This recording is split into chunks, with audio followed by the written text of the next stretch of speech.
అందరికీ స్ఫూర్తిదాయకమైన నాయకులు మన గౌరవ ప్రియతమ భారత ప్రధాని నరేంద్ర మోదీ గారికి 5 కోట్ల ప్రజల తరపున మనందరి తరపున వారికి మనస్ఫూర్తిగా హృదయ నమస్కారాలు తెలియజేసుకుంటూ స్వాగతం పలుకుతున్నాం.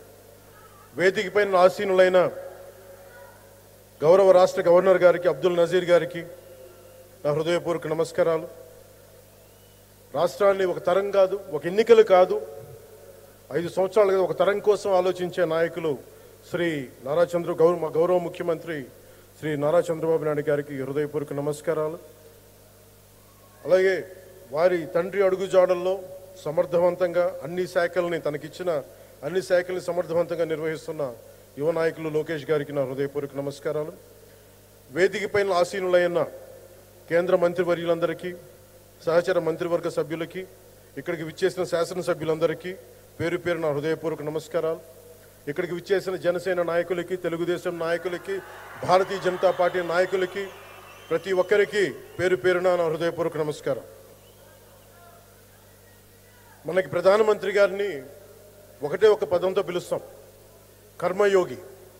ఏ ఫలితాలు ఆశించకుండా దేశ సేవే పరమావధిగా ఆయన ఆలోచిస్తూ ఎలాంటి లాభాపేక్ష లేకుండా కేవలం ధర్మాన్ని పట్టుకొని డ్యూటీని, కర్మని ఏమాత్రం ఆశించకుండా చేస్తున్న అలాంటి వ్యక్తి మనం ఈ సమయంలో ఈ తరానికి వారు దిశానిర్దేశం చేసే విధంగా ప్రధానమంత్రి స్థాయిలో ఉండటం మనందరం చేసుకున్న అదృష్టం.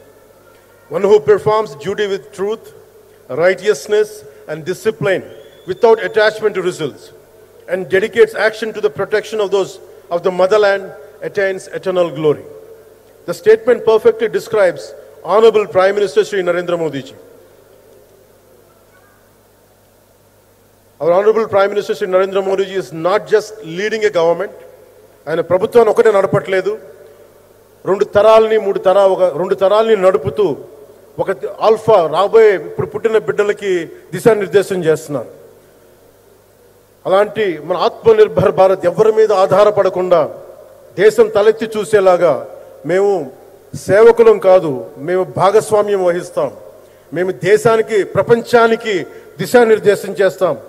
భారత్ అగ్రగామి, అంతేగాని కూర్చోబెట్టి చేతులు మడుచుకొని మేము భయపడతా ఉండే దేశం కాదు. తలెత్తుకొని పొగరగా ఒక దేశపు జెండా ఎంత పొగరుగా ఉంటుందో అంత పొగరుతోటి భారతదేశాన్ని ప్రపంచ పటంలో నిలబెట్టిన మోదీ గారు మనకి ఈ రోజున ఈ కార్యక్రమానికి విచ్చేసి, ప్రత్యేకించి మొన్న గూగుల్ వచ్చింది, అలాగే ఈ రోజున ముఖ్యంగా దాదాపు 13,000 కోట్ల పైచిలుకుతోటి ఈ రోజున మనకి పెట్టుబడులు వస్తూ ఉన్నాయి.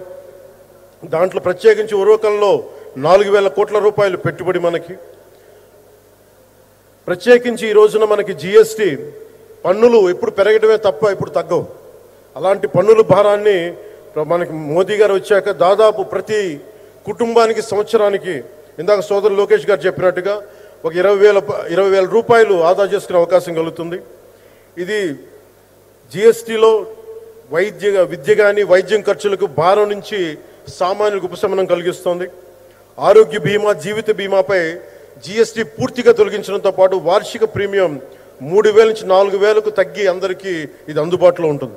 అలాగే విద్యార్థులకు కావచ్చు, ఇలాంటి ప్రతి ఒక్కరికి కూడా అన్ని రంగాల వాళ్ళకి ప్రత్యేకించి మనకి జిఎస్టీ వల్ల లాభాలని అందరికి అందించేలా ముందుకు తీసుకెళ్తే ప్రతి ఒక్కరికి, గౌరవ ప్రధానమంత్రి గారికి, దీనికి సహకరించిన గౌరవ ముఖ్యమంత్రి శ్రీ నారా చంద్రబాబు నాయుడు గారికి, ప్రతి ఒక్కరికి నా హృదయపూర్వక ధన్యవాదాలు తెలుపుకుంటూ, ప్రధానమంత్రి గారికి ఇంకొకసారి ప్రత్యేక ధన్యవాదాలు తెలుపుకుంటూ, మేమందరం ఈ కూటమి ఒక 15 ఏళ్ళకి తక్కువ కాకుండా బలంగా ఉండాలి. మనందరం ఎంత బలంగా ఉండాలి అంటే ఇది తప్ప ఇంకెవరికి ఏది రాదు.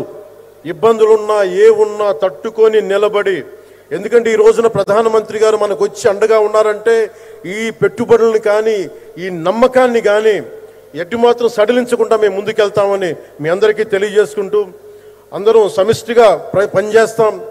ప్రధానమంత్రి గారి నాయకత్వంలో, గౌరవ ముఖ్యమంత్రి నారా చంద్రబాబు నాయుడు గారి స్ఫూర్తితోటి, ఆ నాయకత్వంతో ముందుకెళ్తాం. మేమందరం మీ ఆకాంక్షల్ని వచ్చే తరం ఆకాంక్షల్ని